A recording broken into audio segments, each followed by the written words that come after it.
Is that folk music that you play there? What is that? How do you call that folk music? I think it was Studs Terkel who asked Big Bill Brunzi, did he consider his blues music to be folk music? And Big Bill says, well, never heard no horse.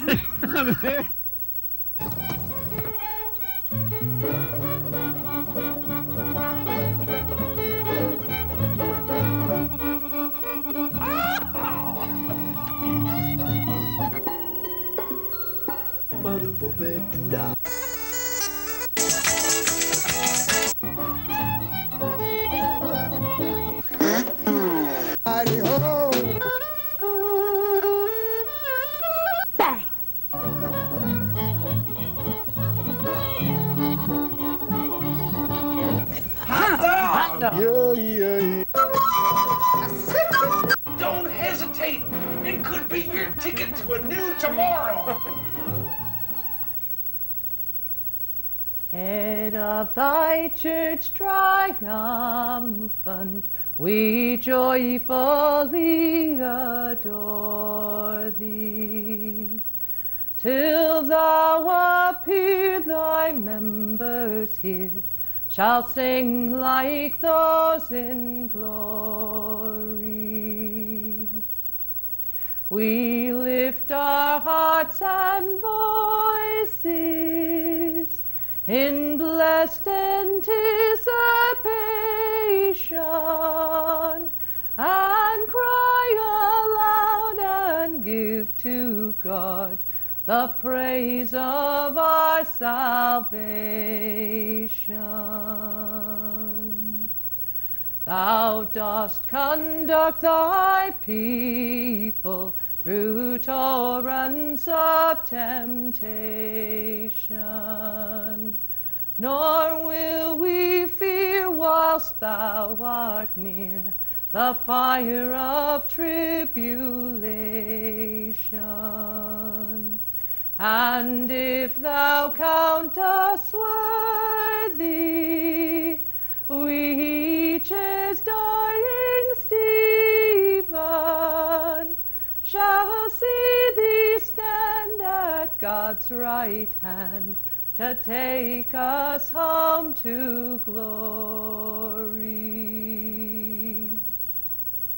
By faith we see the glory to which thou shalt restore us.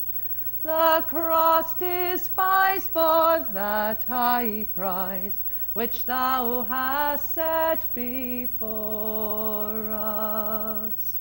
And if thou count us worthy, we each as dying Stephen shall see thee stand at God's right hand to take us home to glory.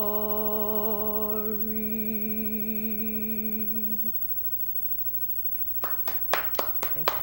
Amen. Amen. Right on, brother. The show is Horses Sing None of It. My name is Ralph Litwin. Can I get the words out of my mouth? I don't know. And our guest is a very brave woman who in 1997 quit a prosperous job as a school teacher. Making the big bucks. Making the big bucks. Making the big bucks. Big bucks in education. To be a full-time folk singer. Yeah, yeah. Singer of traditional and contemporary songs. Right. Debra Cowan, welcome to the Hi. show. Nice to be here. It's a pleasure. Absolute pleasure. Thank you. So reading your bio, I see you spent a considerable amount of time in Edinburgh. I did. Edinburgh. Edinburgh. Get the in there. Edinburgh, Scotland. Yeah, that's where I went when I decided that education was not doing it for me. So I went over to Edinburgh, and I had the best job in the world, where I was being paid £50 a night to sing songs and drink beer. So I figured life didn't get any better than that. You know? That sounds pretty good. It was. But it was also a wonderful time of learning about not only Scottish traditional song, but traditional song in general. And it was in Scotland where I learned how to sing unaccompanied, because I always felt a little funny about it. that you always had to have some kind of instrument accompanying you. And then I went over to the UK, and everybody's singing unaccompanied, and all kinds of stuff.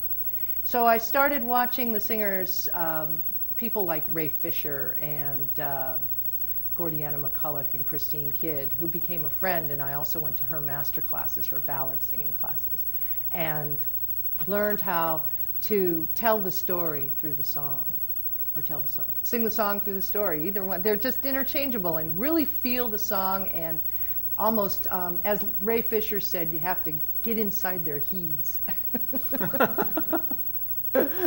Get inside their heads. You know, really think about who's telling the story, and what is that person thinking as they're telling the story. Mm-hmm. And that was probably one of the biggest lessons I came away from when I was in Scotland.